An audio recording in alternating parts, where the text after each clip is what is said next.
Good morning everybody.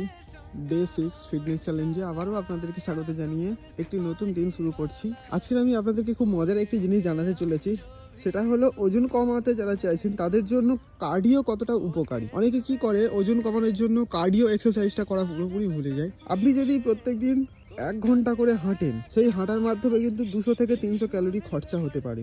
আর যদি cycling করেন তাহলে 250 থেকে 300 ক্যালোরি, এবং যদি কন্টিনিউয়াসলি 1 ঘন্টা সিঁড়ি চড়া ওঠা অথবা নামা করেন তাহলে কিন্তু সেখানে 500 থেকে 600 ক্যালোরি খরচা হয়। শুধু তাই নয়, আপনি যদি প্রত্যেক দিনে 1 ঘন্টা করে দৌড়ন, 600 থেকে 800 ক্যালোরি প্রায় খরচা হতে পারে।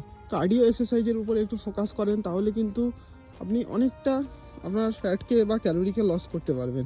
আসল কথা হলো, আপনার ওজন কমাতে যদি চান তাহলে কিন্তু ডাম্বেলের উপরেই নির্ভরশীল হয়ে থাকলে হবে না, বা জিমের উপরে নির্ভরশীল হলে হবে না। আপনাকে কার্ডিওর দিকে অবশ্যই লক্ষ্য রাখতে হবে।